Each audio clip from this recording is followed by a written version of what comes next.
হ্যাঁ, হ্যাঁ, জানি এখন কাজের চাপে আর শুটে যাওয়া হয়ে ওঠে না। তা বলে কি নিজের ভালোবাসার প্রফেশনকে এত তাড়াতাড়ি ছেড়ে দেবো? না, না, না, না, সেটা তো হতে দেবো না।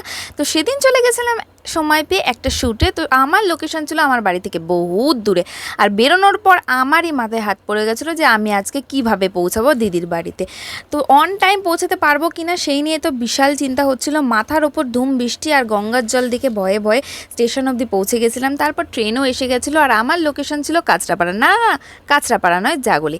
আর জাগুলি যাওয়ার জন্য কাঁচরাপাড়াতে নেমে আমাকে ধরতে হয়েছিল অটো। আর অটো ধরার পর মনে হচ্ছিল আকাশটা যেন মাথার ওপর আজকে পড়েই যাবে। পুরো কালো হয়ে এসেছিল। আর এখানে জাগুলিতে নেমে আমি ওয়েট করছিলাম দিদির জন্য। দিদি তার বাড়ির কাউকে একটা পাঠিয়েছিল আমাকে পিক আপ করার জন্য। তো আমি তো ভিজে ভিজে পৌঁছে গেছিলাম দিদির বাড়িতে। দিদির বাড়িতে পৌঁছতে দেখি বাপরে বাপ যা বৃষ্টি শুরু হয়েছে বাইরে। আর এই বৃষ্টির মধ্যে দিদি আমাকে দিয়ে দিয়েছিল এক বাটি আম, যেটা আমি পুরোটা শেষ করতে পারিনি।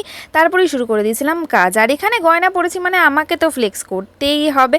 আর সেদিন হয়েছিল একটা মারাঠি লুক। আর এই জিনিসটা দেখতে যতটাই সুন্দর ততটাই কষ্ট হয়েছিল আমার মাথায় পড়াতে। দিদি আর দিদির বোন দুজনে মিলে আমাকে এইটা পরিয়ে দিয়েছিল। আর তোমরা জানো লুকটা কেমন হয়েছে, এর ভিডিও কিন্তু অলরেডি আমার ফেসবুকে আপলোড। আর দিদিকে আমি এই শ্যুটের মাঝখানে একবার বলেছিলাম যে জুঁই ফুল আমার খুব পছন্দের। আর দিদি সেটা নিয়ে দেখো আমার হাতে কি সুন্দরভাবে পরিয়ে দিয়েছিল, পুরো চুড়ির মতো করে। আর এটা নিয়েই কিন্তু আমি পুরো বাড়ি এসেছিলাম।